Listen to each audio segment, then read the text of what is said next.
sekolah ngambil jurusan muamalah, hukum bisnis Islam. Dulu memang salah satunya cita-cita saya ingin jadi pegawai bank, tapi, karena pas waktu kuliah senang jualan, akhirnya nggak jadi pegawai banknya, malah jadi pengusaha. Dan saya dulu inget banget pas waktu wisuda, dan ini mungkin pas ya buat teman-teman yang sekarang semester 7, sekarang mungkin lagi tahap, skripsi ya, atau mau skripsi atau mungkin sedang nyusun skripsi. Pastinya buat teman-teman yang sekarang belum punya usaha, ya siap-siap sebentar lagi teman-teman lulus, wisuda, jadi sarjana, otomatis teman-teman statusnya akan menjadi status baru, yaitu pengangguran. Nah, jadi yang belum punya usaha, ya siap-siap aja jadi pengangguran. Nah, dulu saya inget banget ketika, wisuda, rektor rektor UIN sama Kang Eris juga, di pidato wisudanya itu tuh menyampaikan, "Teman-teman, setelah wisuda ini teman-teman akan menjadi pengangguran. Saya titip pesan, kalau bisa jangan cari kerja, tapi buka lapangan pekerjaan."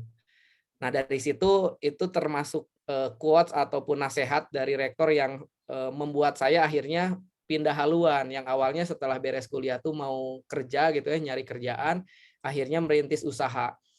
Nah, jadi di sini memang teman-teman juga memang kan ini karena ini mata kuliah, jadi tidak diwajibkan harus jadi pengusaha, tapi setidaknya ini bisa jadi salah satu opsi. Apalagi di tengah kondisi kayak sekarang ini nyari kerja susah, terus saya juga termasuk yang punya pekerja, terus teman-teman saya juga punya pekerja. Bagi para pencari kerja, nyari kerja susah, tapi buat kami juga, buat para pengusaha, nyari pekerja juga susah. Karena rata-rata yang kerja juga pengennya kerjanya enak, gajinya besar, ya gitu ya. Dan ya itulah namanya dinamika hidup ya, tapi saya menikmati menjadi seorang pengusaha. Nah, balik lagi ke pembahasan kali ini, saya akan fokus ke 4 poin, pengenalan, kemudian pondasi bisnisnya seperti apa, kemudian game plan atau aturannya atau tata caranya supaya kita berbisnis secara online tuh, apa ya istilahnya, lebih terakselerasi atau ya, apa namanya, kalau misalkan teman-teman pakai ilmu, berbisnis tuh ada ilmunya. Kalau teman-teman pakai ilmu, setidaknya kesuksesan itu tuh akan lebih cepat datangnya dibandingkan teman-teman belajar sendiri. Meskipun belajar sendiri banyak juga yang sukses, tapi biasanya lama. Nah, kemudian yang keempat yaitu traffic. Nah, kenapa traffic? Karena pada dasarnya bisnis online juga tuh hampir sama seperti bisnis offline. Teman-teman harus tahu di mana tempat pembeli, di mana pembeli itu berada, dan lain sebagainya. Dan yang kelima, optimasi. Nah, khusus optimasi ini tidak akan saya bahas, karena memang kalau optimasi minimal poin 2, 3, 4-nya itu tuh teman-teman sudah tahu dulu atau sudah dipraktekkan kalau bahasa saya, baru nanti dioptimasi. Jangan sampai teman-teman belajar optimasi, tapi pondasinya aja belum kuat atau produknya aja belum jelas. Nah, jadi nggak usah dulu belajar yang jauh-jauh lah.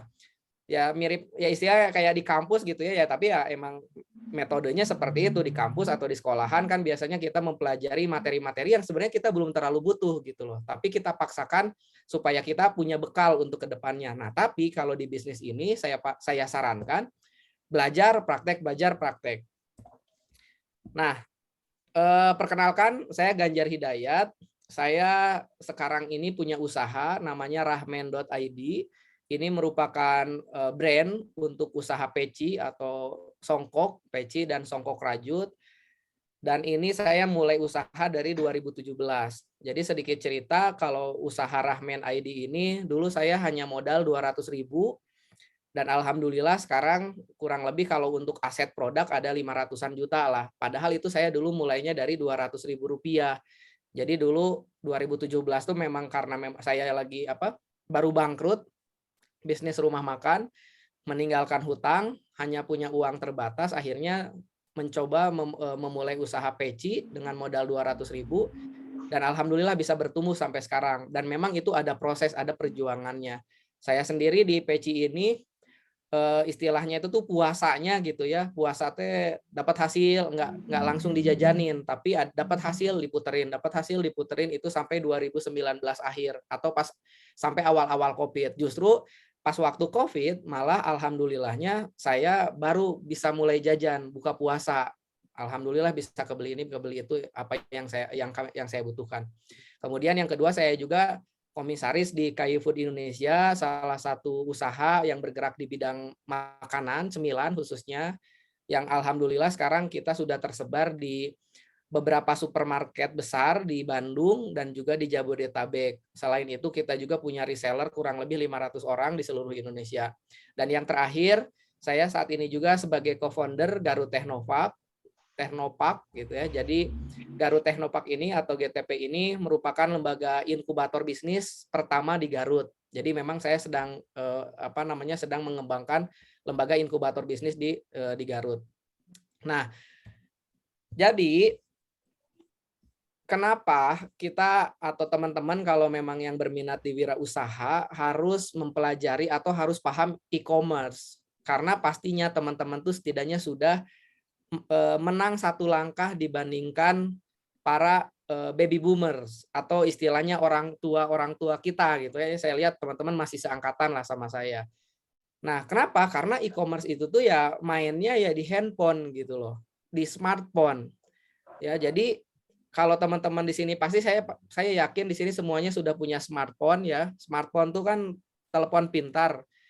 Itu tuh menunjukkan bahwa yang punya telepon itu tuh pintar gitu loh. Jangan sampai punya smartphone tapi teman-teman nggak smart gitu. Artinya apa?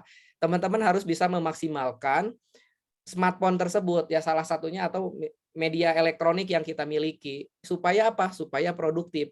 Dan kenapa e-commerce? Karena sekarang itu anak muda itu tuh banyak yang kaya gitu ya. Kaya sejak muda atau sejak dini. Usia belasan tahun tuh sekarang udah banyak yang kaya raya gara-gara bisnis online. Saya dulu termasuk yang cukup telat memulai usaha tuh di usia 23 tahun. Sebagian teman-teman saya atau murid-murid saya di IEA, mereka sudah sukses di umur 16-17 tahun. Beres SMA, memulai usaha setahun 2 tahun sukses.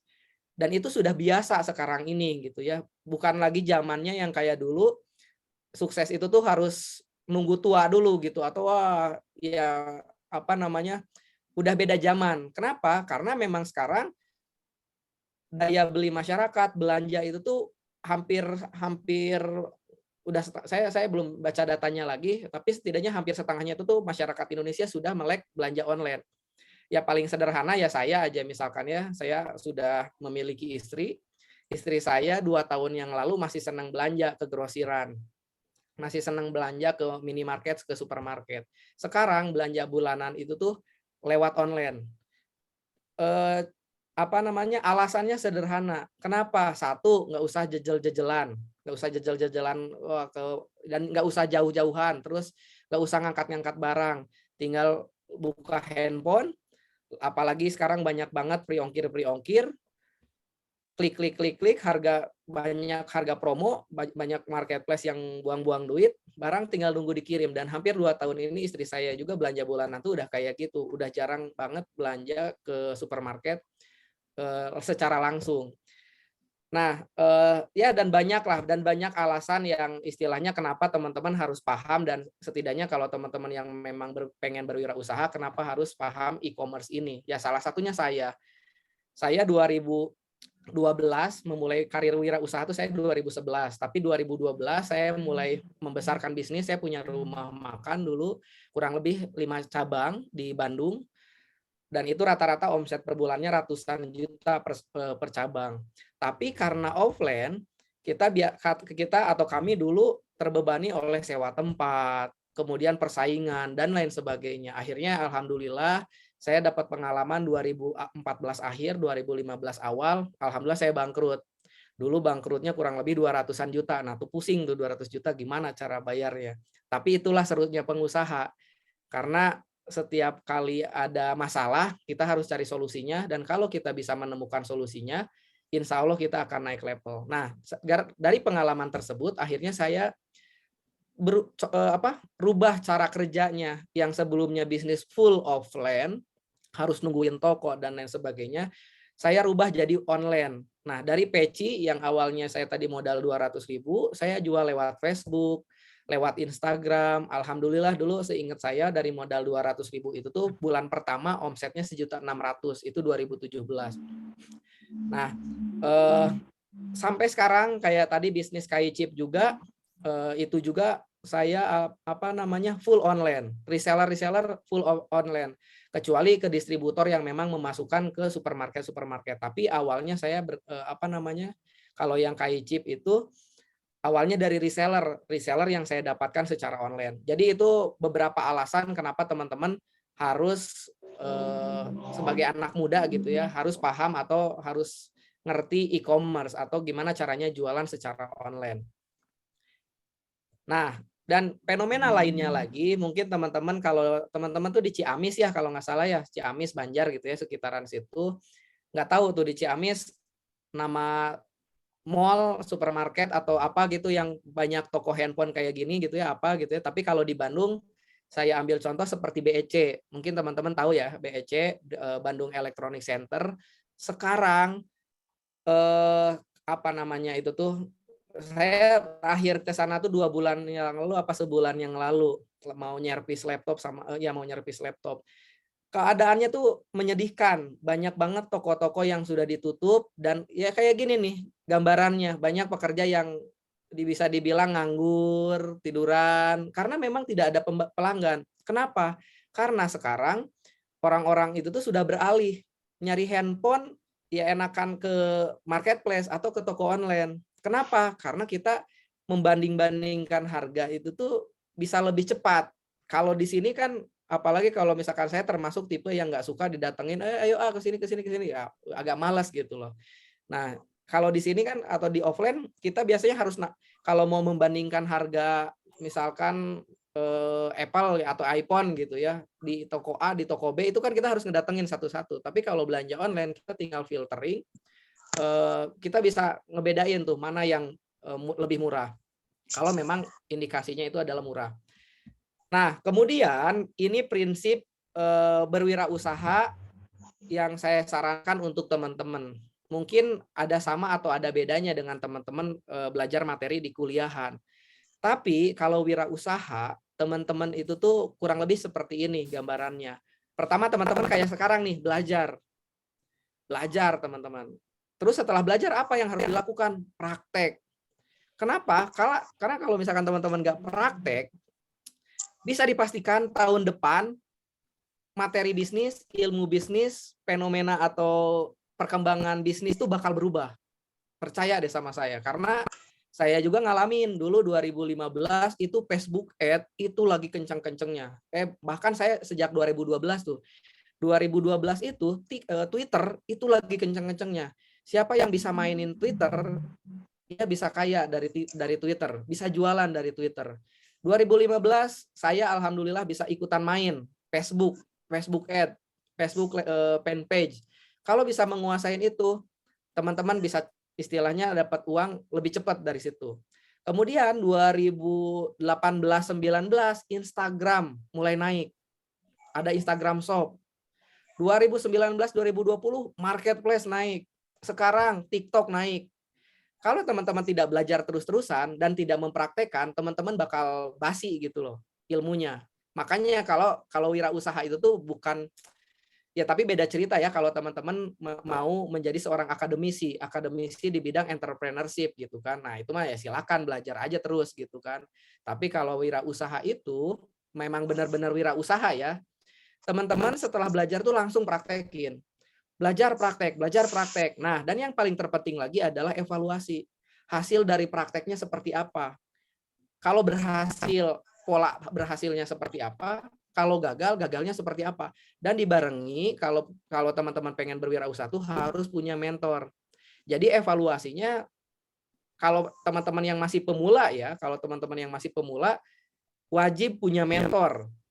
Wajib punya mentor tuh yang seperti apa? Maksudnya ya kayak teman-teman pengen usaha online, ya carilah mentor yang memang sudah sukses di bisnis online.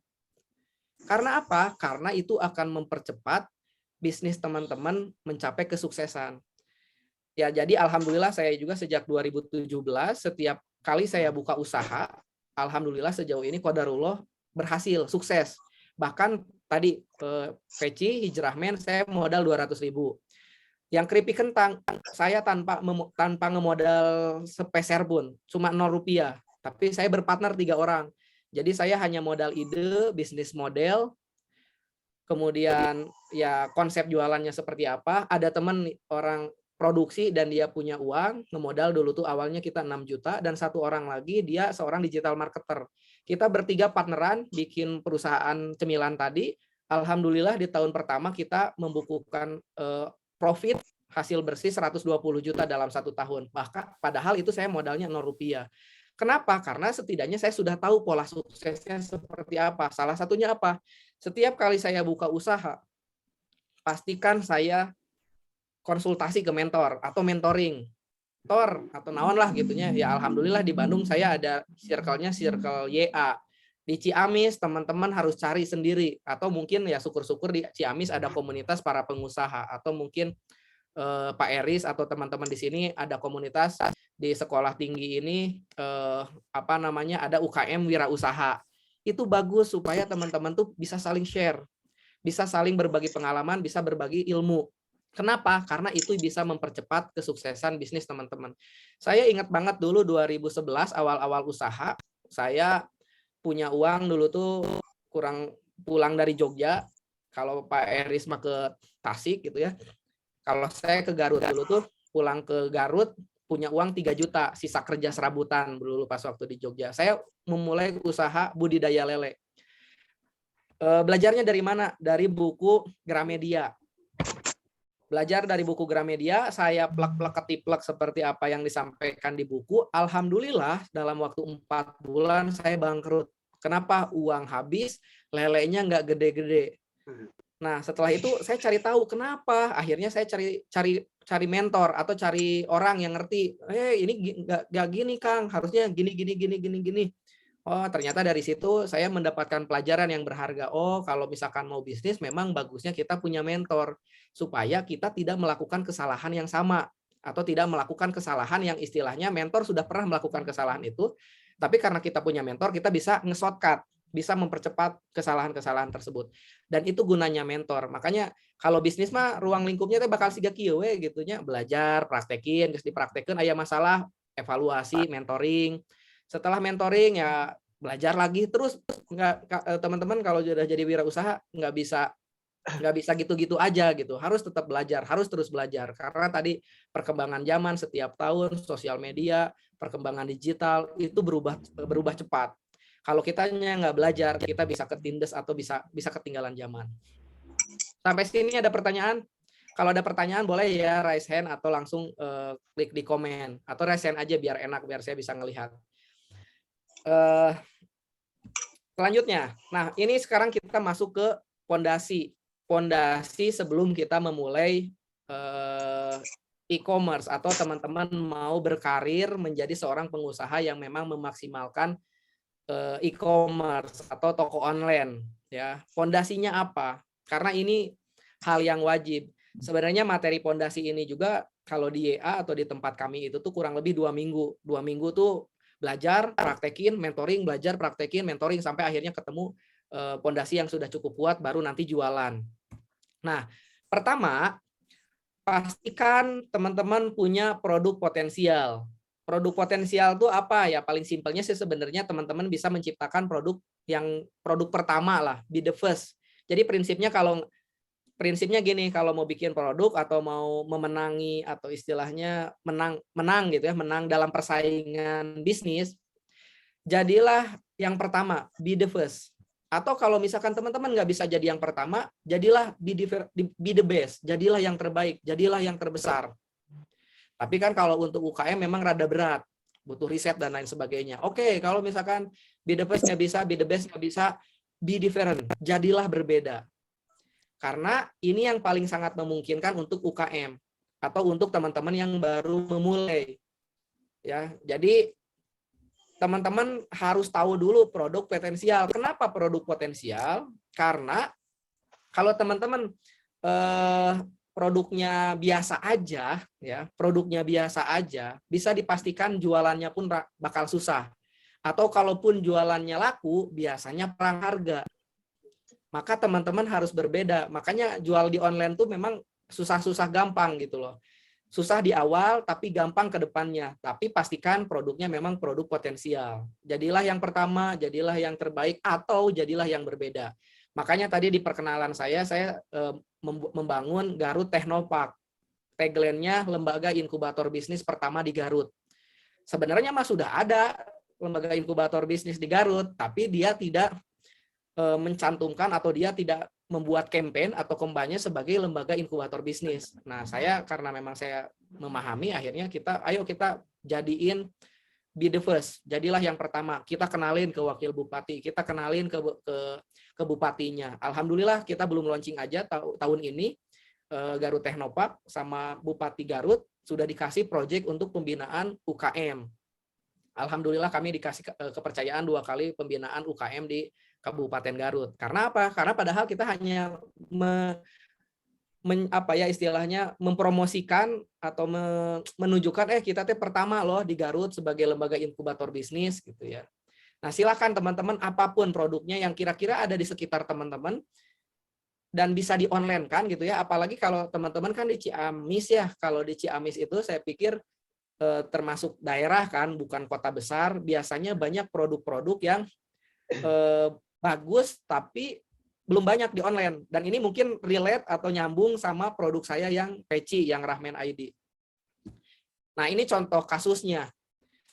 Dulu 2017 awal mula saya membangun atau membuat usaha Peci itu karena di daerah saya kebetulan aslinya Garut tadi ya, saya di Garut itu kebetulan ada kampung pengrajin peci. Nah, ditambah lagi setiap kali saya sholat Jumat, ketika ngelihat nih kayak gini gitu ya, ngelihat ke depan tuh kan ya meskipun nggak mau ngelihat gitu kan, tapi kan kelihatan gitu. Banyak banget laki-laki yang nggak pakai peci. Kalaupun ada yang pakai peci, itu tidak ada merek peci yang terkenal. Saya tanya ke teman-teman peci naon atau peci apa yang terkenal gitu. Mungkin Haji Iming gitu ya atau apalah gitu. Tapi kalau yang di benak anak muda atau teman-teman yang istilahnya naon sih kopiah nu terkenal belum ada. Nah, saya akhirnya dulu bikinlah namanya itu Hijrahman awalnya sebagai produsen peci atau sebagai peci dan songkok rajut. Jadi saya juga mencanangkan sebagai peci dan songkok rajut nomor 1 di Indonesia karena belum ada yang yang campaign seperti itu. Nah, yang kedua, tadi yang pertama produknya cari produk potensial. Ya produk potensial banyak caranya lah. Sebenarnya teman-teman di Ciamis cari gitu produk yang kira-kira bisa di-online-kan, punya potensi, tapi belum banyak. Karena dulu saya juga waktu awal-awal jualan peci itu tuh saya nyari dulu di Google, ternyata belum banyak. Termasuk ini nyambung sama nyambung sama ini tuh cara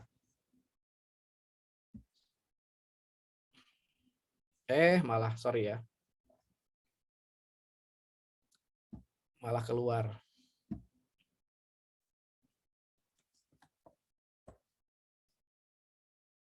Layarnya masih kelihatan nggak? Enggak, Pak. Udah enggak ya?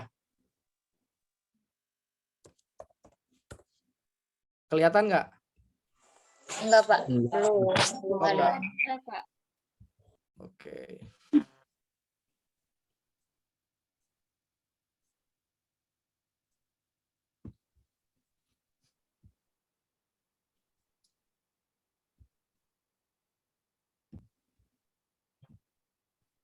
Nah, saya lanjut lagi, kelihatan ya ada dashboard Shopee.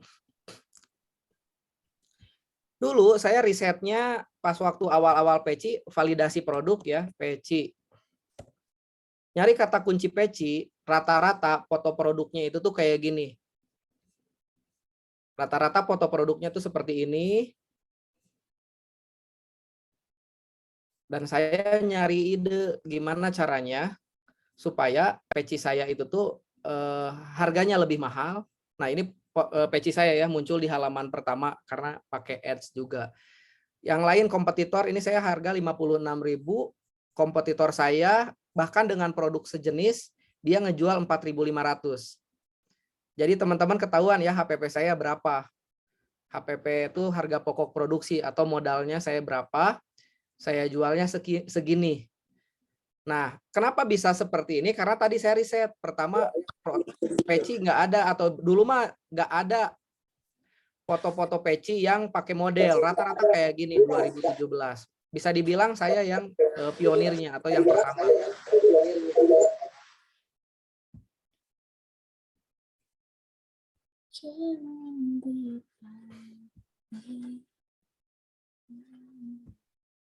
Nah, lanjut lagi, itu yang pertama pondasinya kita harus pastikan bahwa produknya potensial, bisa dijual secara online. Dan yang kedua, supaya potensial dan juga mudah dijualnya di online, naikkan value produk. Tadi teman-teman nih ya, saya liatin, peci saya ini harganya 16.000, harga coret dari 20.000. Kompetitor saya ada yang 5.000, ada yang 2.000. Ini dari Garut, kita satu produksi, satu kampung. Ini juga kan jadi ketahuan HPP-nya berapa. Di Garut dia jualnya Rp2.000. Apa ya kira-kira yang membedakan dari peci saya selain harga lebih mahal dengan peci yang sejenis lainnya? Foto produk bisa dipastikan. Kenapa foto produk mempengaruhi? Karena teman-teman jualan online. Ya, jualan online tuh foto produk harus bagus, keterlihatannya harus bagus.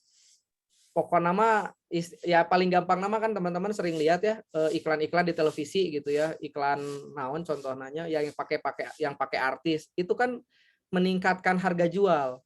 Padahal mas sebenarnya produknya gitu-gitu aja. Nah, lanjut lagi. Ini kompetitor saya. Satu kampung. Produknya kan hampir sama kan 11-12, ini yang rajut dia jual 1.300. Dia yang oval 4.500. Ini peci anak 1.200. Kalau punya saya ini 16.000, ini 56, peci anaknya 48, ini yang peci baru sekarang 35.000. Dan lihat, secara konten saya konsisten menggunakan foto bule, ya kecuali yang anak kecil, karena anak kecil di agensinya atau di agensi modelnya belum ada anak kecil bule, jadi ya pakai lokal lah. Dan ini bisa meningkatkan value produk. Jadi paham ya, tadi yang pertama pastikan produknya potensial, alias di online belum banyak, ataupun kalau yang sudah banyak tapi masih bisa diambil itu tuh ada unique selling point-nya. Dan yang kedua, yang ini tingkatkan value produk atau nilai produknya tuh jadi naik. Ya, jadi kalau yang lain mah misalkan kayak gini ya, foto produknya teh biasa-biasa aja, teman-teman harus berbeda ya. Kalau saya tadi pakai bule. Nah, dan yang ketiga, pastikan teman-teman tahu target marketnya siapa. Kenapa? Karena yang namanya usaha tuh ya kan mirip-mirip kayak kayak perang lah gitu, atau kayak teman-teman harus tahu, oh saya teh mau jualan ke siapa, mau ke anak-anak, ke bapak-bapak, ibu-ibu, ibu rumah tangga, jomblo, atau siapa. Karena dengan teman-teman tahu target marketnya siapa, teman-teman akan lebih mudah ngejualnya, karena jadi itu tuh kayak bikin konten, bikin media promosi itu jadi lebih mudah. Contoh, kalau misalkan target teman-teman orang tua gitu ya, bapak-bapak atau nenek-nenek, kan agak berat kalau teman-teman melalui sosial media. Meskipun bisa aja yang disasarnya misalkan anak dari orang-orang tua tersebut. Atau kalau misalkan jomblo, ya teman-teman harus bisa bikin konten yang memang cocok untuk para jomblo gitulah. Ya sederhananya seperti itu. Nah, ini saya mau ngasih tugas nih. Ya terlepas nanti teman-teman mau ngejalanin atau tidak, tapi ya minimal tadi ya, ini dalam rangka belajar, praktek, evaluasi. Nah, yang kedua, tugas nomor 1, pertama, cari produk potensial yang ada di sekitar Anda atau bisa dijangkau. Bisa dijangkau apakah bisa dibikin atau ada di tetangga teman-teman, atau kalaupun mau dropship bisa diambil, atau bisa ya intinya teman-teman mudah lah untuk mendapatkan barang tersebut. Ini kita barangnya barang fisik non fisik ya. Kalau fisik ya barang-barang makanan, fashion dan lain sebagainya. Tapi kalau non fisik bisa jadi jasa. Jasa tuh apa? Misalkan di sini Pak Eris tuh misalkan jago tentang cara menghitung RAB bisnis gitu, atau misalkan Pak Eris ini misalkan ahli dalam membuat perencanaan keuangan untuk perusahaan. Nah, itu bisa dibikin kursusnya, e-course. Nah, kebetulan saya juga punya e-course, nanti saya tunjukin. Ya intinya di online itu tuh bukan hanya produk fisik, produk non fisik atau produk digital pun bisa kita jual. Apapun sebenarnya. Karena balik lagi ya, yang namanya berbisnis atau berwirausaha tuh bukan tentang apa yang kita jual, tapi tentang siapa kitanya, siapa wirausahanya. Teman-teman mau jualan apapun, asal teman-temannya bagus atau dirinya bagus, teman-temannya bagus gitu ya, insya Allah bakal sukses. Setai-tainya tai sapi gitu ya, itu bisa jadi duit. Apalagi yang lain gitu, yang punya nilai jual gitu loh. Mau jualan batok kelapa, mau jualan apa ya di Ciamis tuh ada potensi apa ya, boleh ya tulis di komen kalau ada info-info. Di Ciamis teh banyak potensi naon, sumber daya naon gitu ya yang bisa diekspor kira-kira. Karena sekarang Jawa Barat, pemerintah Jawa Barat sedang mencanangkan program ekspor. Program ekspor, dan kelebihan kita sebagai orang Jawa Barat atau orang Timur atau orang Indonesia, kelebihannya itu tuh di sumber daya alam. Batok kelapa itu bisa, kemarin saya dapat info batok kelapa diekspor katanya ke Vietnam sama Thailand kalau nggak salah. Terus kalau kopi itu mah udah banyak banget ke Dubai. Teman saya juga ada yang main kopi ke Dubai. Terus kemarin ada teman saya yang dia pembina OPOP, One Product One Pesantren. Tapi saya nggak tahu pesantren mana, tapi di pesantren itu punya kebun jengkol. Jengkol diekspor ke Dubai. Nah, silahkan teman-teman cari naon petei atau naon lah gitu. Banyak potensi sebenarnya, cuman teman-teman mungkin nggak sadar aja atau nggak mau ngulik sebenarnya dan nggak punya mentor. Kemudian yang kedua, bagaimana cara menaikkan value produknya. Tadi kumaha carana misalkan lamun jengkol jadi bagus ya, pakai packaging, pakai kemasan.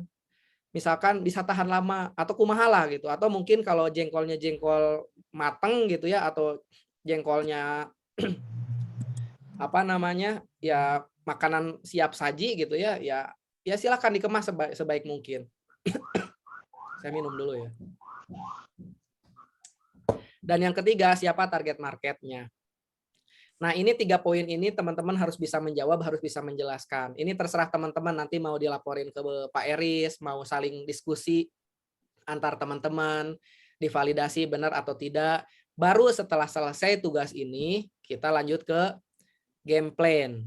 Game plan itu gimana? Maksudnya permainan, atau teman-teman harus tahu pola kerja atau cara main di online itu seperti apa. Nggak hanya sebatas teman-teman bikin status di WhatsApp selesai. Nggak hanya itu aja, itu sangat-sangat sederhana. Itu sangat sederhana, atau cara paling sederhana gitu ya kalau itu mah.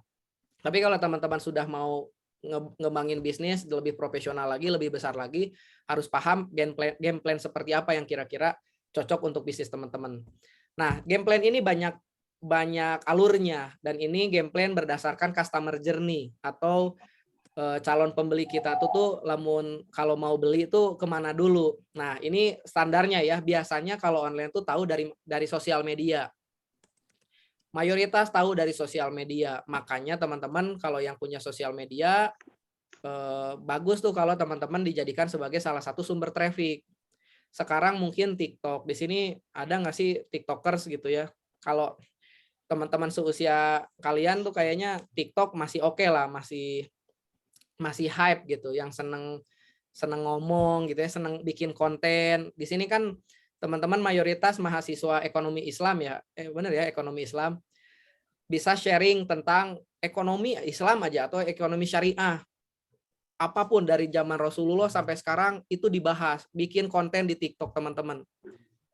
Konsisten, kata kuncinya konsisten. Tujuannya apa? Nanti suatu saat TikTok teman-teman followernya banyak, itu bakal bisa dimonetize atau bisa jadi duit. Bisa jadi duitnya dari mana? Bisa dari endorse, atau kedua teman-teman bisa jualan produk sendiri. Nah, game plan-nya sendiri ini banyak nih. Ada yang dari sosial media langsung ke WhatsApp, atau mungkin dari WhatsApp bikin status langsung berbelanja atau langsung transaksi. Ini yang sangat sederhana. Ada juga yang dari traffic sosial media ke landing page, ya, landing page kayak brosur gitu diarahin ke WhatsApp belanja. Kemudian ada juga dari traffic sosial media ke landing page ke website belanja. Dari traffic ke website WhatsApp belanja, dan ini yang paling enak. Dari sumber traffic ke website belanja, ini udah otomasi, alias teman-teman nggak usah butuh CS. Saya Hijrahman atau Rahman ID 2017 sampai 2018 saya masih menggunakan game plan-nya, masih menggunakan WA, tombol WA. Orderan rame, CS-nya pusing, dan istilahnya kita bawa perasaan terus gitu loh. Meskipun ya nggak salah juga kalau teman-teman memang senang atau produknya memang membutuhkan penjelasan lebih detail, lewat CS itu harus tetap. Tapi kalau saya Kopea, saya dari 2019 akhir sampai sekarang game plan-nya dari sumber trafficnya dari Instagram, dari Facebook Ad, IG Ad, diarahin ke marketplace, dari marketplace belanja selesai. CS kerjanya sekarang terminimalisir, hanya ngebalas di chat marketplace aja, karena rata-rata udah pinter-pinter sekarang mah. Kalau dulu mah udah jelas itu tuh peci rajut, masih nanya ini tuh peci apa ya, kan udah tulisannya tuh peci rajut gitu loh. Atau ini peci, ya gitulah, banyak. Ini kah warna apa, udah jelas itu tuh di fotonya warna apa. Tapi ya itu mayoritas orang Indonesia biasanya malas baca ya, termasuk saya juga. Kalau belanja juga kadang suka pengen cepet aja. Nah, ini game plan-nya. Jadi teman-teman coba pikirkan atau bayangkan kalau misalkan teman-teman sudah punya produk tuh tadi tuh, sudah punya produk, jualannya mau kemana? Step pertamanya pastikan teman-teman punya sumber traffic. Nah, nanti traffic ada pembahasan setelah ini. Pastikan teman-teman punya sumber traffic. Setelah punya sumber traffic, mau diarahin kemana? Apakah mau diarahin ke website, landing page, atau langsung ke WhatsApp? Di awal-awal nggak masalah dari traffic atau dari sosial media teman-teman, diarahin ke WhatsApp langsung belanja nggak masalah. Kalau orderannya masih 5 sampai 10 per hari nggak masalah. Nanti kalau orderannya udah puluhan bahkan udah ratusan, ini pusing. Ya kecuali teman-teman nge-hire atau ngerekrut CS sebanyak-banyaknya. Ya. Dan ini pun tidak masalah, ini yang paling simpel lah. Isinya teman-teman jualan bisa bikin grup gitu ya, kalau jualan pakaian atau jualan produk-produk apalah gitu yang kira-kira pembelinya itu tuh seneng guyub gitu ya, seneng engage, seneng berinteraksi, bisa bikin grup sebanyak-banyaknya. Nah, ini memang ini sudah mulai ke teknis banget dan teman-teman harus paham gitu loh. Oh, saya e-commerce bukan hanya melulu tentang marketplace dan lain sebagainya. Teman-teman harus tahu cara meramaikannya seperti apa. Nah, ini paling apa aja? Ya salah satunya website. Website itu kalau di dunia online ya website itu kayak tokonya teman-teman, kayak rumahnya teman-teman. Meskipun teman-teman jualannya misalkan di marketplace, di Instagram Shop atau di TikTok Shop, website wajib punya. Ya meskipun ya balik lagi ya, bikin website sebenarnya sekarang murah, bikin website 500.000 bisa dapat setahun, atau saya terakhir bikin yang pakai 700.000 itu bisa 3 tahun. Nah, kemudian yang kedua bisa juga bangun toko di sosial media. Sekarang sosial media tuh sudah jadi toko online juga. Facebook punya Facebook Shop kalau nggak salah, saya lupa lagi karena saya nggak main. WhatsApp punya WhatsApp bisnis. TikTok punya TikTok Shop. Kemudian Instagram ada Instagram Shop juga, dan lain sebagainya. Kecuali Twitter kali ya yang belum punya. Nah, atau yang ketiga, ini mungkin yang paling mudah untuk teman-teman lakukan, jualan di marketplace. Cuman konsekuensinya main di marketplace itu kalau produk teman-teman nggak bagus, nggak kuat, perang harga. Alhamdulillah saya dari 2019 sampai sekarang, saya paling malas perang harga. Makanya ada beberapa produk saya, peci, kalau misalkan udah banyak yang niru, biasanya saya nggak jualan lagi. Karena saya udah malas, karena saya nggak mau perang harga. Makanya saya selalu bikin produk-produk yang sulit untuk ditiru. Sulit untuk ditiru oleh kompetitor. Tujuannya apa? Kalau produk sulit ditiru, kita mau harga mahal pun nggak masalah, tetap bakal dicari. Ya contoh tadi ya yang perbedaan produk saya dengan produk kompetitor, bedanya hampir 10 kali lipat. Kompetitor jual 5.000, saya 56.000. Nah, ini tugas yang kedua. Buat game plan, typo. Buat game plan dan toko online-mu. Nah, ya jadi kalau tadi produknya udah tahu mau produk apa. Yang kedua, tentukan teman-teman mau mulai jualan di mana. Ini tugas yang kedua. Sekarang yang ketiga, traffic. Nah, ini sumber transaksi atau istilahnya orang yang mau beli itu ya dari traffic ini. Traffic ini tuh maksudnya apa? Ya lalu lalang lah, atau teman-teman harus punya pengetahuan dan juga harus bisa mengendalikan traffic ini. Dan traffic ini tuh ada dua jenis kalau saya garis bawahi, atau secara umum ada dua. Ada traffic organik. Traffic organik itu ya kayak follower teman-teman gitu ya. Maka konsekuensinya apa atau apa yang harus dilakukan supaya traffic organik ini tuh bertumbuh? Bangun sosial media menjadi sumber traffic dengan rajin membuat konten dan terkonsep. Ya, jadi balik lagi tadi pertama kan produknya apa dulu nih teman-teman? Kalau misalkan produknya tentang apa ya?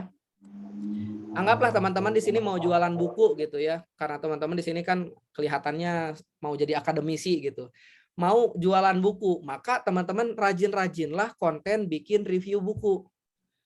Review buku apa ya, yang mau yang setema, mau yang tidak setema nggak masalah, tapi intinya review buku. Nah, lebih bagus memang review-review buku yang sesuai dengan target market. Kalau misalkan teman-teman jualan buku anak-anak, maka reviewlah buku-buku yang buku anak-anak gitu. Jadi supaya tertarget, atau kalaupun nggak review buku anak-anak, review buku-buku yang pembelinya itu atau pembacanya itu tuh ibu-ibu beranak. Supaya ketika teman-teman jualan, mereka udah gue udah percaya nih sama si A karena dia reviewer atau tukang review buku tersebut gitu loh. Nah, traffic organik ini ya tentunya ya bisa rutin bikin video di YouTube, di TikTok, di Instagram. Terserah teman-teman. Kalau saran saya memang kuasai aja dulu satu sosial media. Kalau teman-teman senang di WhatsApp, aktif di WhatsApp. Teman-teman senang di Facebook, aktif di Facebook. Senang di TikTok, aktif di TikTok. Ulik TikTok. Di awal-awal mungkin teman saya yang emang jadi salah satu influencer, dia bisa dibilang hampir 24 jam handphonenya itu tuh dipakai buat ngonten, atau nggak bisa lepas dari handphone karena ngonten terus. Jadi kuncinya itu konsistensi. Kemudian yang kedua, traffic berbayar. Nah, ini sudah mulai masuk ke teknis ngiklan. Ya, jadi ini ada ilmunya sendiri juga. Jadi nanti teman-teman, ini ada kelas khusus sebenarnya untuk traffic berbayar.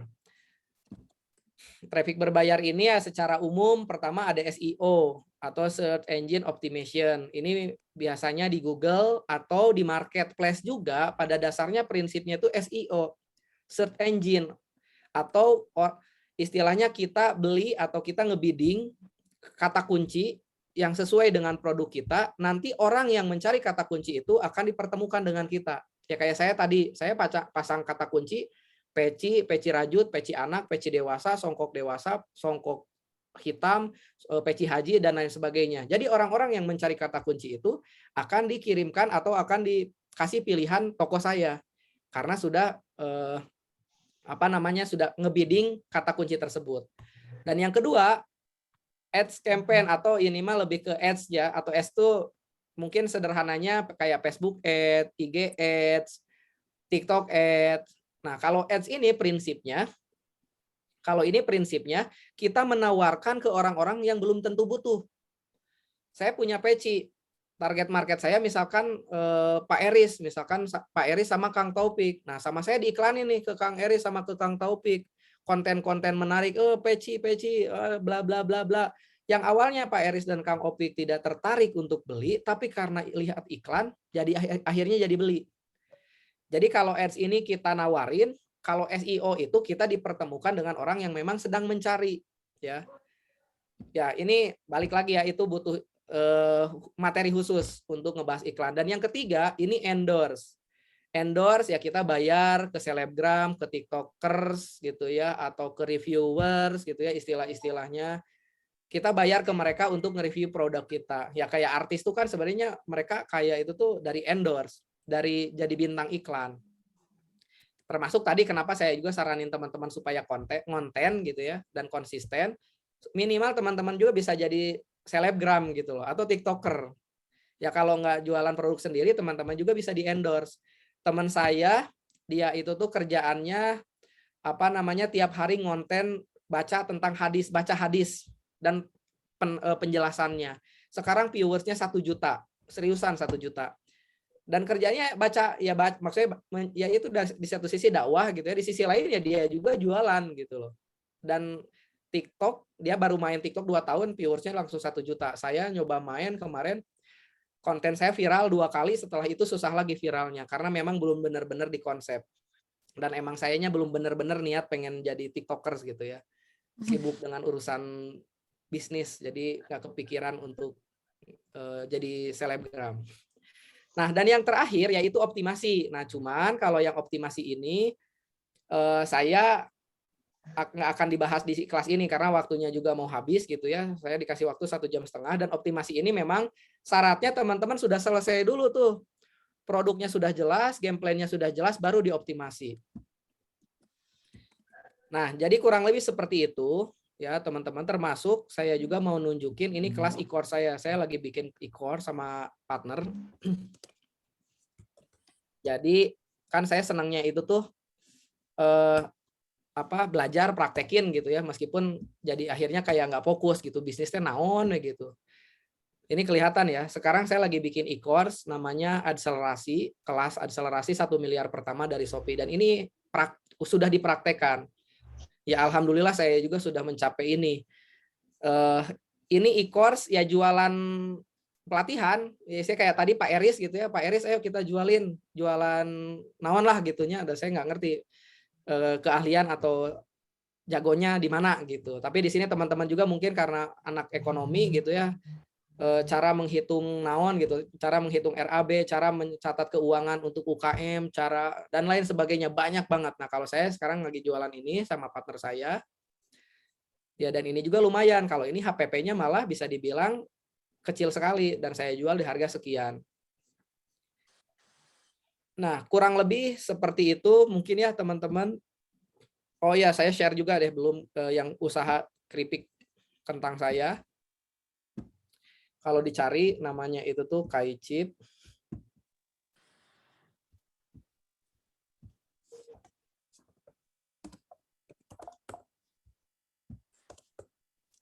Salah.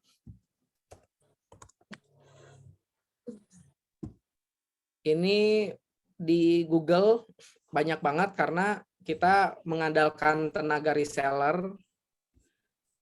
Nah, ini juga sama tadi, ini kan keripik kentang ya. Keripik kentang. Dulu 2019 awal-awal hype-nya Korea. Nah, saya bikin keripik kentang honey butter chip karena rasa honey butter chip lagi hype di Korea. Banyak yang nyangka kalau ini tuh produk impor, padahal mah asli Garut. Bumbunya aja yang memang kita sesuaikan dengan lidah Indonesia. Ya kita naikkan value produk, kita review, ya gitulah. Ini istilahnya keripik Garut gitunya, tapi banyak yang nyangka ini produk impor. Ya alhamdulillah, berarti secara brand value atau value produk bisa dibilang cukup berhasil. Itu saja teman-teman sharing dari saya, mudah-mudahan bermanfaat dan tentunya bisa dipraktekkan. Mangga selanjutnya kita sesi tanya jawab. Mangga saya serahkan lagi ke Teh Sofi.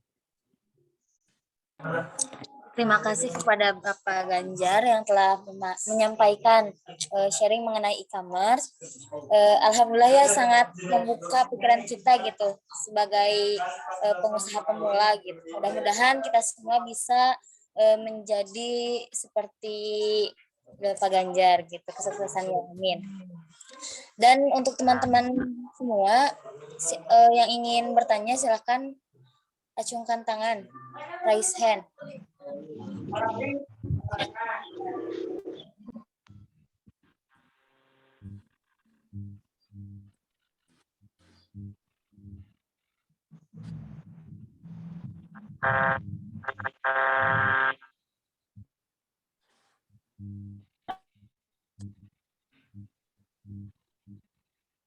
Izin bertanya.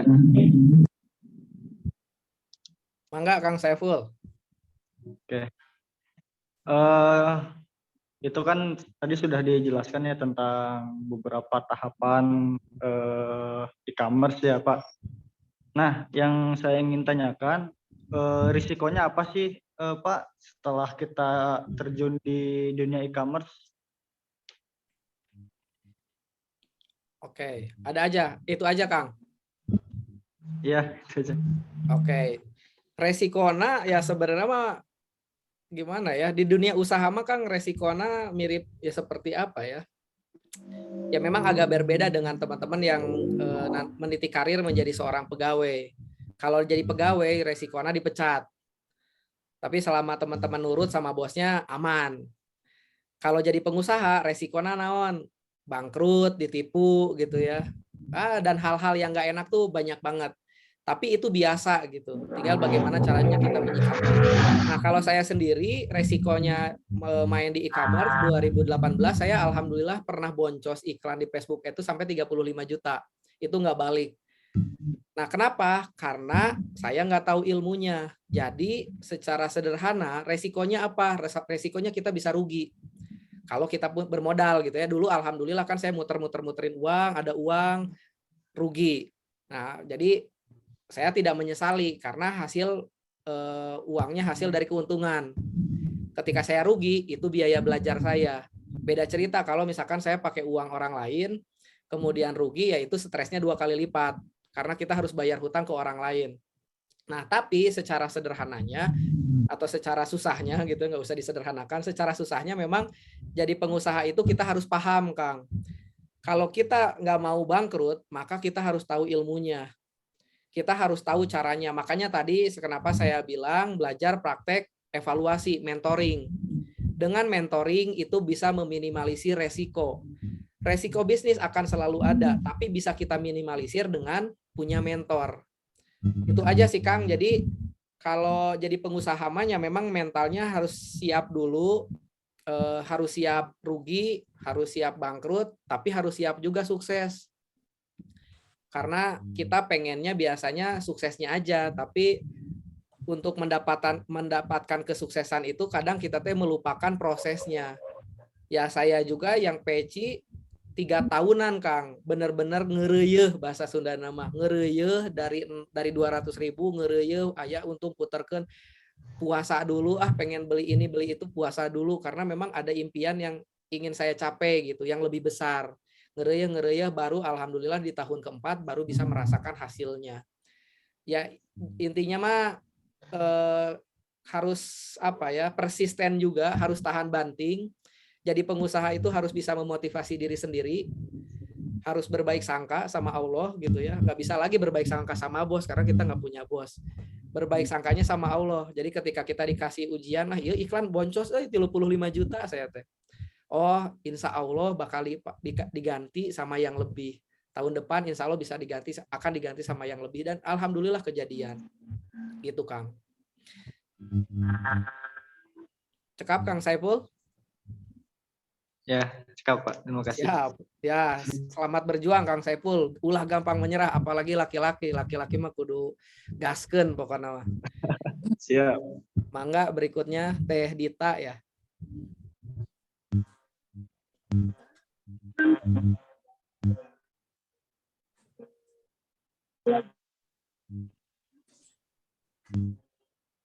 Apa Teh Dita? Gimana Teh Dita? Nggak kedengeran suaranya.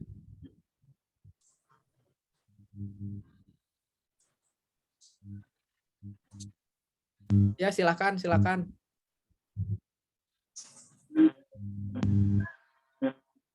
Tapi nggak kedengeran Teh suaranya Teh di saya mah.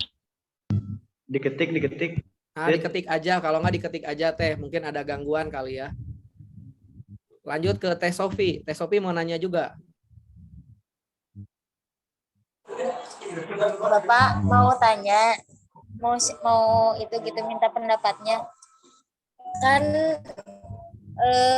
saya teh udah punya usaha ya Pak, alhamdulillah.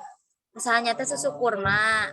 Nah, sejauh ini tuh tadi kan Bapak sudah menjelaskan ya game plan-nya itu kayak gimana. Nah, kalau produk saya itu game plan-nya itu dari media sosial ke WhatsApp gitu Pak.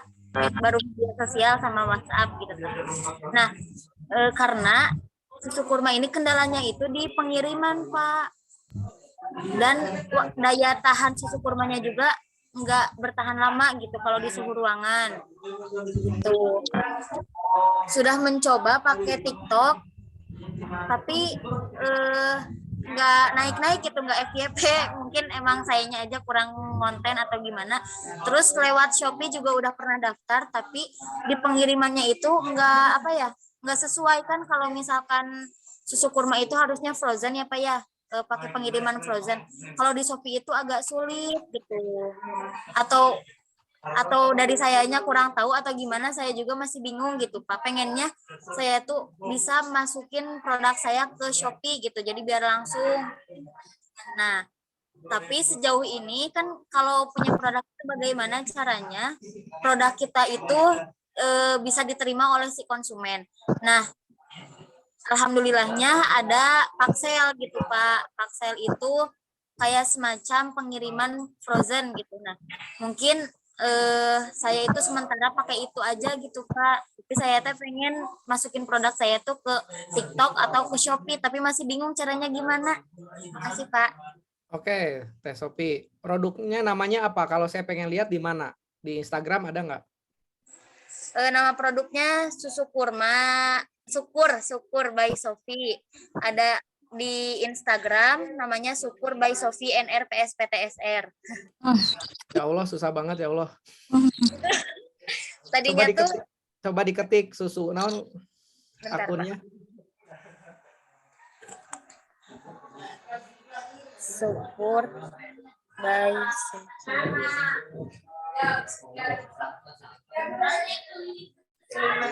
Nah, ini juga ya Teh, saran saya ini nama mereknya juga tolong diganti, jangan yang membuat orang bingung. Iya Pak, kan tadinya tuh udah mau bikin merek ya Pak ya. Kalau merek kan nggak terlibat ada nama saya atau gimana gitu ya. Cuman kemarin tuh waktu bulan September saya itu mau daftar labelisasi halal. Jadi udah istilahnya udah kagok gitu Pak. Jadi untuk yang sekarang teh mau diituin dulu gitu, belum ke haki. Nanti mungkin insya Allah mau ganti nama merek ya. Iya. Oke. Kalau dari sisi tampilan produk sih kayaknya emang kelihatannya enak ya. Khasiatnya cuma nggak tahu. Tapi dari segi merek, kalau untuk halal sebenarnya nggak masalah. Nama mereknya kan emang Sukur tuh. Tapi di akun Instagram sama nanti di website sama di toko marketplace jangan dibiasakan Sukur by Shopee. Istilah nama ya mohon maaf, Shopee kan belum menjual ya, bukan selebgram, bukan artis ya. Jadi mending saran saya mah kalau misalkan ini kategorinya susu kurma sukur gitu, atau susu kurma gitu, susu kurma. Agak rada repot. Jadi biar apa? Karena ini emang harus sudah mulai di branding gitu. Jangan sampai kayak tadi ditanya, apa nama Instagramnya?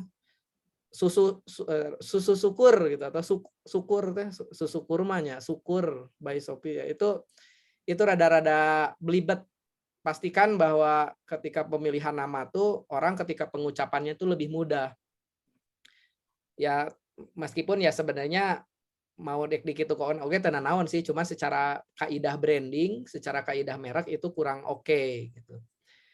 Itu satu ya dari sisi merek. Kemudian dari sisi produk, nah memang mau nggak mau harus dipikirkan kumaha carana supaya susu kurmanya ini tuh bisa tahan lama. Ini yang sekarang berapa lama expire date-nya? Kalau misalkan di suhu ruangan itu 3 jam, Pak. Terus kalau misalkan di kulkas biasa itu 2 minggu. Tapi kalau misalkan di freezer itu tahan sampai 1 bulan, Pak. Oke.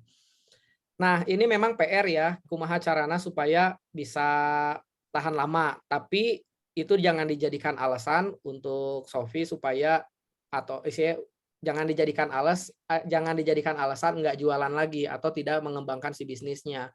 Kalau saya sih mungkin satu, kuasain dulu aja market Ciamis dan sekitarnya. Kalau memang itu cuma buat 1 minggu, coba kerjasama dengan tempat-tempat yang memang punya freezer, titip-titipin, dibuat promosinya semenarik mungkin, apakah dengan banner atau lain sebagainya. Canvassing gerilya ke toko-toko yang memang sesuai dengan target market. Kalau ini berarti susu kesehatan bukan sih masuknya? Iya, Pak. Punya khasiat khusus gitu? Iya, punya khasiat. Nah, bisa kerjasama dengan apotek-apotek, dengan rumah sakit, atau dengan rumah makan. Kuasain aja dulu itu sambil media sosialnya dibangun. Dibangun teh, ya tadi ya, kalau saya lihat Instagramnya memang masih belum terkonsep benar, masih banyak tulisan. Yang foto produk bawah itu udah oke itu. Kalau misalkan mau ngonten, saran saya beli aja Canva Premium. Di situ banyak template-template bagus ya. Kedua itu, yang ketiga gimana caranya masukin ke Shopee dan ditolak oleh ditolak oleh ekspedisi gitu ya. Ya sebenarnya bisa diakalin sih. Tadi kan di Shopee juga kalau nggak salah udah ada Paxel. Jadi harusnya sih nggak repot. Atau tadi minimal kuasain dulu aja Sepriangan Timur yang kira-kira sehari sampai. Jadi cara berpikirnya kalau memang rada rumit dalam hal sisi produk, coba dirunutkan dari yang terdekat dulu. Jadi strateginya tuh istilahnya strategi obat nyamuk. Obat nyamuk yang lama ya, bukan obat nyamuk yang semprot. Obat nyamuk yang lama teh Shopee misalkan rumahnya di mana, kuasain aja dulu sekitarnya, radius 1 kilo, radius 2 kilo, 3 kilo, 4 kilo, 5 kilo, 10 kilo, 20 kilo, sampai akhirnya nanti bakal ketemu formulanya sendiri yang bisa dikirim untuk untuk yang bisa dikirim jarak jauh dan expirednya lama. Intinya harus punya progres ya, termasuk tadi sosial media coba dibangun, kemudian TikTok harus dibangun juga kalau memang seneng. Teman-teman pernah dengar ini nggak, Raja Ngemil? Nah, Nih, si Raja Ngemil tuh dia daily in my life aja kontennya itu tuh. Dia hanya sebatas jualan basreng gitu ya, tapi dia konsisten. Dari awal dulu dia ngebangun nih, kalau teman-teman scrolling gitu ya, daily of my life-nya itu tuh dari awalnya dia pacaran, terus nikah, ngebangun usaha bareng sama pacarnya, nge-review produk, dan ini memang butuh konsistensi. Itu lihatin udah berapa ratus. Kata kuncinya memang konsistensi, kudu sabar lah gitu. Jadi hari wirausaha mah dan memang kalau berdasarkan pengalaman saya, setahun 2 tahun aja nggak cukup. Teman-teman harus memikirkan bisnis ini tuh 5, 10, 20 tahun. Jadi ketika teman-teman mikirnya jangka panjang, insya Allah ketika berproses baru setahun, baru 2 tahun bakal dinikmati prosesnya. Yang penting ada progres. Dan tadi gimana supaya kita ada progres? Wajib harus punya mentor. Ya, wajib punya mentor supaya teman-teman teh progresnya kelihatan. Termasuk belajarnya juga harus naik level. Kalau yang sekarang misalkan belajarnya ke saya di kelas-kelas kampus gini gitu ya, bisa dibilang gratisan gitu ya. Mulai nanti belajar yang berbayar, setiap tahun diagendakan, saya harus belajar tentang apa. Meskipun misalkan bayarnya mahal, nggak masalah, investasi ilmu, investasi leher ke atas istilahnya, diagendain tiap tahun. Nah ini kalau untuk masalah konten, intinya mah konsisten aja dulu, kita nggak ada yang tahu mana yang akan viral, tapi setidaknya teman-teman sudah melakukan ini tuh sejak sekarang. Jangan mikir seminggu, 2 minggu, sebulan, 2 bulan, mikirnya setahun, 2 tahun. Insya Allah, teman-teman pernah lihat itu kan kemarin yang sempat viral tuh si pesulap merah. Pesulap merah dia rajin kontennya itu tuh dari 2011. Baru viral 2022. Berarti dia itu tuh butuh waktu kurang lebih 11 tahun. Sampai akhirnya viral kayak sekarang. Dan itu salah satu bukti bahwa memang ya istilahnya meskipun guru saya bilang jangan sampai mengatakan proses tidak akan mengkhianati hasil katanya.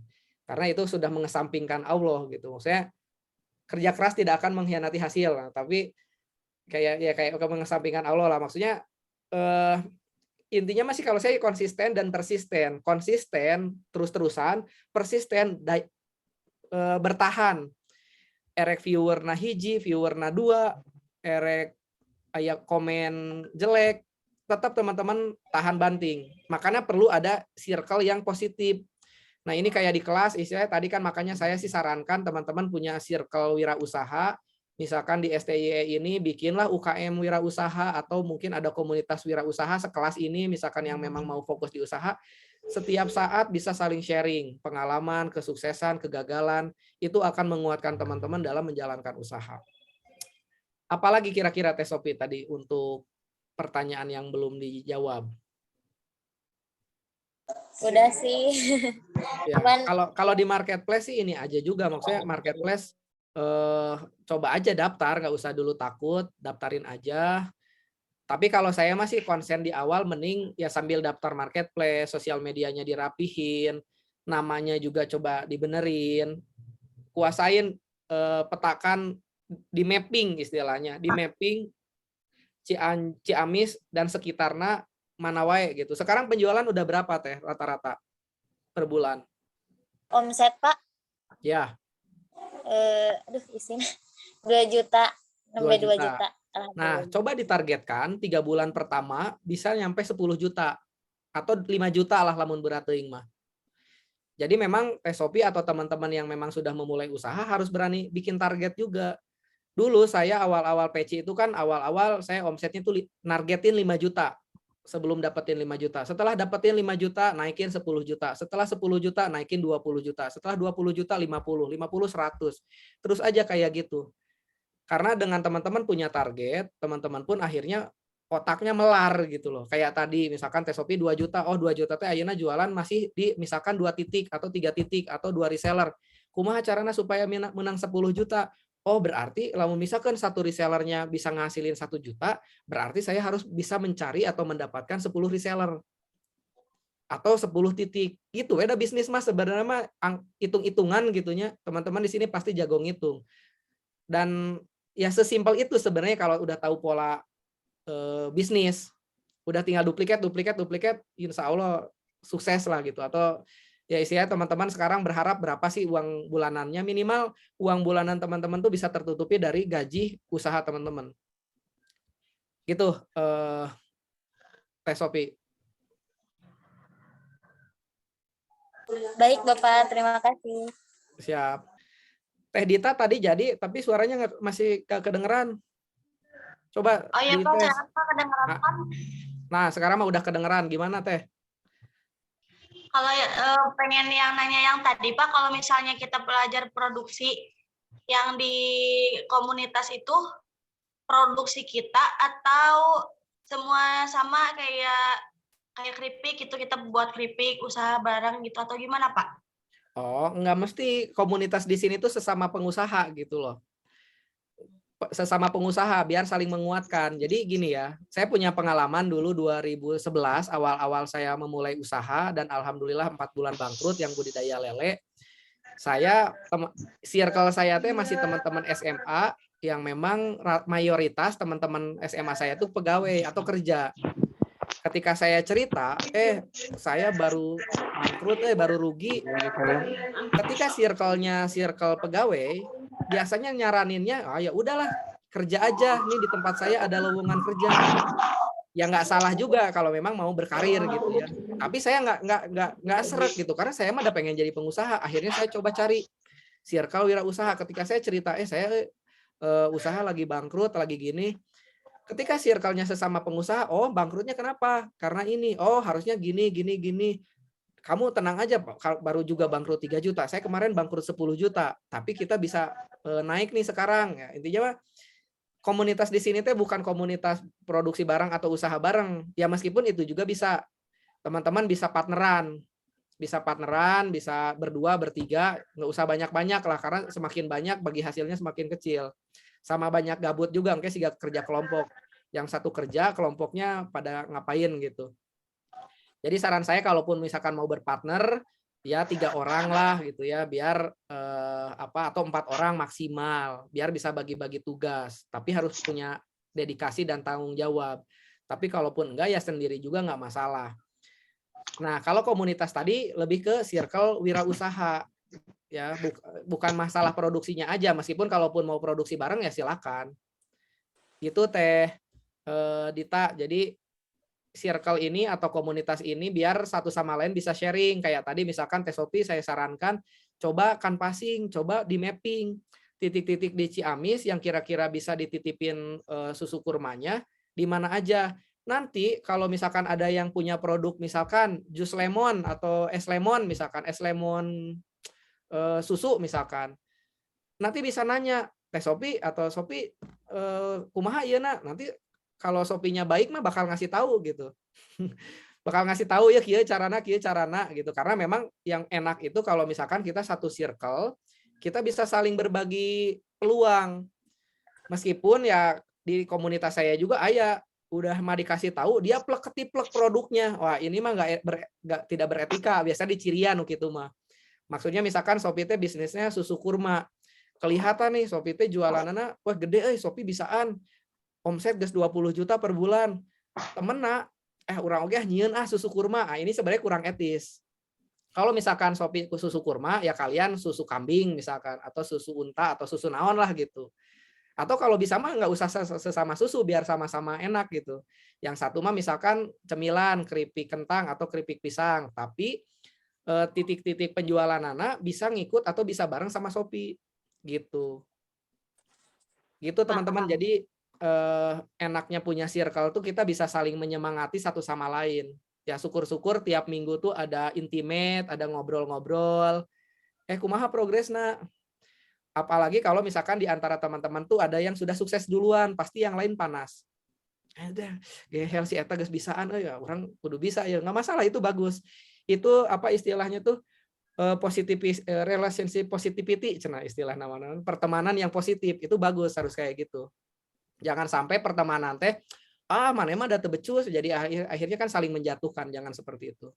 Wirausaha mah kudu saling dukung lah, karena kita berpikirnya jangan berpikir saingan teh sesama teman kalian di kelas ini, sainganna kudu mana jeung asing jeung aseng gitu. Hai urang mah sainganana jeung asing jeung aseng, lain jeung sesama babaturan urang gitu. Jeung babaturan mah kuduna urang kolaborasi, babarengan maju. Jadi teman-teman juga sesama teman jangan makan teman gitu loh. Harus sadar diri, harus beretika juga. Ngelihat Sophie sukses dengan susu kurma, niru plek-ketiplek, nah itu kurang etis juga sebenarnya. Gitu aja teman-teman. Teh Dita, cukup Teh Dita atau ada lagi? Cukup, Pak. Siap. Salajengna Kang Jo, mangga Kang Jo. Assalamualaikum warahmatullahi wabarakatuh. Waalaikumsalam. Waalaikumsalam warahmatullahi wabarakatuh. Dan bertanya, Kang,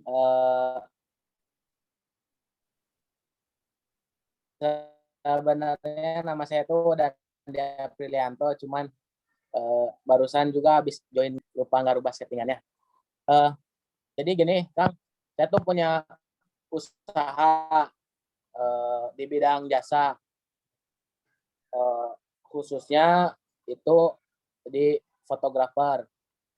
Alasan saya memilih bidang fotografer tersebut dikarenakan dengan aktivitas saya saat ini jadi agar tidak punya dua prioritas, makanya saya memilih bisnis fotografer. Di satu sisi memang hobi. Nah, bisnis saya itu cuman fokusnya ke olahraga, Kang, sepak bola, basket, ya, dan jadi saya rasa kalau olahraga itu lebih bebas dan juga kita tidak membutuhkan effort lebih untuk kita tuh mengatur si objeknya kalau dibanding dengan fotografer wedding dan lain sebagainya.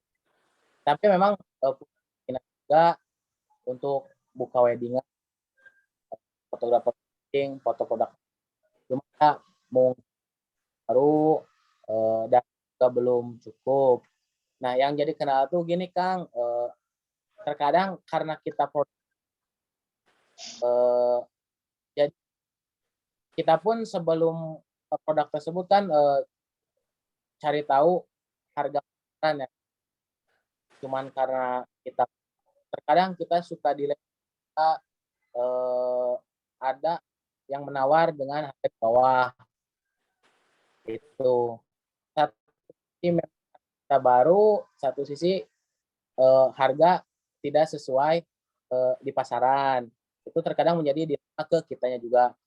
Dan yang kedua, kelemahan dari saya pribadi itu ini Kang, jadi kadang kita mematok harga tersebut, kadang kita nggak padahal yang memang pasarnya seperti itu. Mungkin terus juga kedepannya mungkin karena saya tuh pribadi yang nggak mau sama dengan orang lain, jadi dari produk saya itu ingin berkembang juga jama kaos dan jersey seperti itu, cuma belum waktu dan memang fokus belum ada ke situ, jadi masih bagi-bagi Kang. Ya, saran dari Akang bagaimana, apakah kita fokus satu dulu atau sambil berjalan kita bangun dua atau gimana Kang? Mungkin itu. Oke, hatur nuhun Kang Jo pertanyaannya. Tadi saya lupa nama aslinya siapa. Saya cuma baca di sini aja Jo ya. Jadi gini, mungkin Kang Jo ngelihat saya juga punya beberapa bisnis ya. Tapi bisa dipastikan setiap kali saya buka bisnis, saya bakal fokus dulu. Fokus di satu bisnis. Fokus di satu bisnis, suksesin. Sukses di sini tuh ya kita punya makna suksesnya tersendiri lah. Misalkan Kopiah, Kopiah itu suksesnya teh naon, omset sekian per bulan. Atau bisa kabeli naon. Ketika itu sudah bisa atau sudah mencapai makna suksesnya, baru saya buka yang lain dengan pola yang sama. Jadi saya sarankan kalau buat Kang Jo, fokus aja dulu satu sampai benar-benar ngerasa sukses. Beda cerita mungkin Kang Jo dengan jasa fotografinya sudah sukses belum? Sukses di sini teh sudah sesuai harapan apa belum? Baru kalau misalkan sudah dan secara bisnis sudah bisa berjalan, boleh tuh kalau mau main di bisnis yang lain. Karena pada dasarnya bisnis tuh sukses berpola, gagal berpola. Salah satu sukses polanya adalah teman-teman suksesin dulu satu bisnis sampai akhirnya mendapatkan target yang memang diharapkan. Setelah itu baru buka bisnis yang lain kalau memang mau nyoba bisnis ke yang lain. Kalau untuk Kang Jo sendiri sih saya mah mending fokusin dulu Kang di bisnis jasa videografi gitu ya, karena itu hobi juga. Tapi kan terkendalanya mah masalah biaya atau harga kan ya tadi ya. Bisa jadi karena mungkin Kang Jo belum punya portofolio atau belum punya nama. Sekarang jasa fotografinya kalau jualan atau mau lihat portofolionya di mana Kang? Di Instagram Kang. Apa namanya? Futsalismo. Futsal. Coba diketikin, boleh? Futsalismo. Boleh diketik Kang di chat? Ya, boleh. Futsalismo.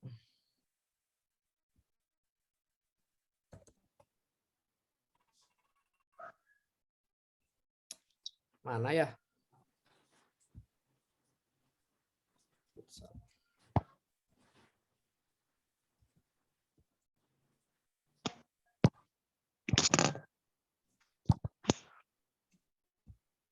Coba saya share screen nih.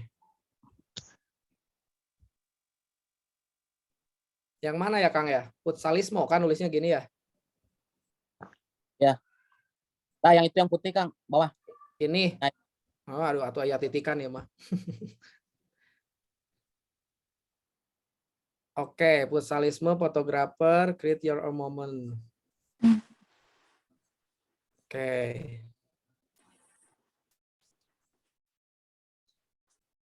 Ya, kalau memang target marketnya emang niatnya nyari duit sih emang futsal apalagi di daerah kan masih kurang ya Kang ya. Hobi futsal mah kan bisa dibilang masih middle low. Akang sendiri bisnis ini rata-rata per bulannya bisa ngasilin berapa? Karena memang tidak menentu ya Kang. Cuman kalau per job itu bisa dari 300 sampai 400-an lah Kang. Oke. Saya pertanyaannya kalau di Ciamis, Akang Ciamis ya? Di Ciamis fotografer yang terkenal atau fotografer yang bisa dibilang nomor 1 di Ciamis siapa? Ya ada rekan saya Abox Photozone. Nah, apa namanya? Abox. Nah, itu yang atas Abox bukan. Abox. Coba diketik lagi.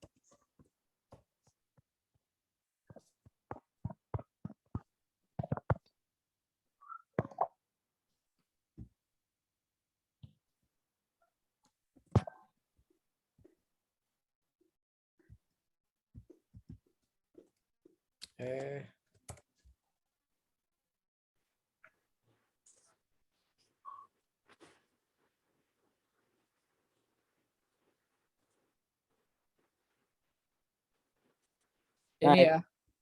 ya.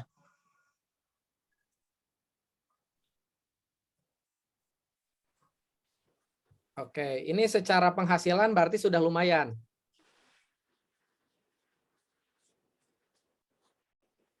Kang, ini terbesar ya di Ciamis ya. Nah, Ya, kalau saran saya, Kang, mending Kang ngejar dulu aja di ya fotografer atau videografer yang kira-kira bisa menguasai dulu Ciamis. Ya istilahnya tadi kalaupun misalkan fotografi di bidang olahraga nggak masalah, tapi itu dijadikan sebagai salah satu produknya aja. Karena kan pasti Akang juga butuh pengembangan ya, pengembangan di sini teh ya butuh modal buat beli kamera, beli lensa, buat hidup, buat gaji karyawan, nanti kalau ada karyawan, Akang harus pinter-pinter mana nih yang kira-kira dari sisi fotografi yang peminatnya atau yang secara harga cukup menjual. Kalau saya mah mending Akang bangun dulu apakah personal branding atau brandnya Akang sebagai fotografer di Ciamis. Kalau misalkan Abok ini kan Abok juga saya lihat belum menjadi apa ya, belum tidak mendeklarasikan diri sebagai fotografer nomor 1 di Ciamis. Mungkin salah satu risetnya bisa dilakukan di Google fotografer Ciamis Wiraka Studio. Nah, kalau saran saya ketika orang mencari fotografer Ciamis itu tuh keluar brand Akang. Ini masih sangat bisa sekali disaingin. Jadi mungkin bisnis jasa kayak Akang tuh mirip seperti teman saya namanya Iframe di Jogja.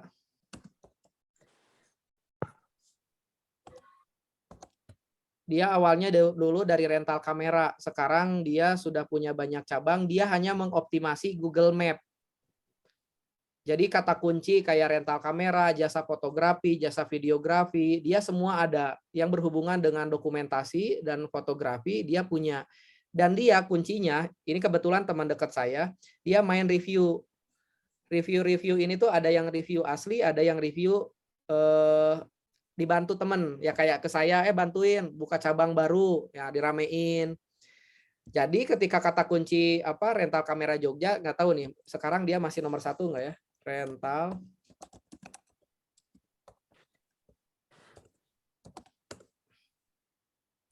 tuh dia Iframe keluar karena dia ads. Tapi kalau di sini dia masih dia nomor 1 juga sih kalau pakai Google Map. Secara reviewnya juga dia paling banyak 999, 88, 800. Nah, jadi kalau misalkan kayak bisnis Akang nih jasa fotografi ya, karena Akang di daerah, saran saya mending Akang mulai mencanangkan atau mengkampanyekan bahwa Akang tuh ya fotografer Ciamis. Jadi kalau misalkan mau nyari mainnya di mana ya, ini kalau saran saya sih di Google Map. Bikin Google Map atau bikin brand dulu, brandnya apa, apakah mau yang tadi teh apa sih, asa kumaha ya nama-namanya teh asa susah gitu loh. Tapi setidaknya di sini mengandung kata kunci fotografer Ciamis atau fotografer Priangan Timur atau fotografer Ciamis Tasik Banjar. Saran saya di awal Akang mulainya dari hal yang umum dulu. berbeda ketika persaingannya sudah cukup ketat. Saya lihat di Ciamis tuh persaingan fotografer masih sedikit yang berkembang ya, yang di branding. Jadi kalau misalkan persaingan masih sedikit, maka Akang mainlah di yang besar-besar dulu. Jadi menyediakan misalkan sport fotografi, wedding fotografi, naon deui nya, pokoknya mah kira-kira secara revenue ngehasilin uang. Dan ya Kang harus membangun portofolionya ini dan juga portofolionya di website saran saya. Cara optimasinya di mana? Optimasinya di Google Map. Bikin Google Map, ramein, teman-teman di sini juga bisa ikut ramein, bikin review. Oh, kalau jasa fotografi Ciamis terpercaya ke ini aja, ke brand Akang aja. Dan ini bisa di-create gitu loh. Minimal kalau saya mah kalau Akang mau saya kasih tugas gitu ya. Sekarang Akang bikin Google Map-nya. Tadi ya ini kan sebenarnya masuknya ke paneling. Bikin Google Map-nya, kemudian jasanya apa aja, punya press list. Ingat, Akang misalkan tadi kan khawatirnya atau biasanya itu tuh ditawarin terlalu mahal. Dalam jual beli tidak ada, buat saya tidak ada murah atau mahal. Yang ada tuh terjangkau. Kenapa? Kalau terjangkau berarti kita menemukan target market yang tepat. Kalau misalkan kita masih dibilang kemahalan, oh berarti itu bukan target market kita. Atau kalau enggak, ya istilahnya kompetitif aja. Kalau misalkan harga pasaran di Ciamis itu 2 juta, misalkan untuk pre-wed gitu ya, ya Akang apakah mau lebih di bawah atau lebih di atas. Kalau cara saya biasanya kalau kompetitor misalkan 2 juta, saya bakal naikin jadi 2.500.000. Tapi sama saya dikasih benefit lebih. Kalau kompetitor nggak ngasih, saya mah ngasih gitu, karena lebih mahal. Jadi kalau cara main saya di bisnis, saya ngejual tuh lebih mahal dibanding kompetitor. Saya nggak mau lebih murah dari kompetitor. Karena kalau saya lebih murah dari kompetitor, nanti kompetitor pun akan nurunin harga lebih murah lagi. Dan akhirnya mah jadi bakti sosial lama-kelamaan. Dan itu ngancurin bisnis fotografi, kalau misalkan jasa fotografi. Jadi saran saya sih gitu, coba dibuat dulu tadi ya produknya apa, produk potensial tuh yang kira-kira memang peminatnya banyak dan menjual. Kalau misalkan sport fotografi ini kurang menjual gitu ya, atau duitnya nggak ada, ya nggak apa-apa, ini jadiin hobi aja, atau ini dijadiin salah satu produk. Tapi Akang harus punya produk penetrasi atau produk yang memang ngehasilin uang atau yang ngehasilin revenue. Jadi di sini mungkin sport fotografi, pre-wedding, atau misalkan family fotografi gitu ya, khusus keluarga yang liburan ke Pangandaran atau kemana gitu ya, atau daily activity fotografi gitu ya. Jadi sebagai fotografer panggilan, apapun, nah nanti itu harus dipetakan sebagai produk yang potensial. Sisanya mah ya udah trafficnya sih kalau saran saya tadi bangun brand, mau bikin website itu lebih bagus, tapi kalaupun websitenya belum ada, minimal punya Google Map. Google Map ini mainkan kata kunci fotografi Ciamis, fotografi Tasik. Teman-teman di sekelas minta dibantu, tolong ya isi ulasan. Itu yang dilakukan oleh teman saya yang Ibrahim ini. Dulu mah kayak gitu, sekarang mah udah lumayan organik karena dia udah punya nama di Jogja.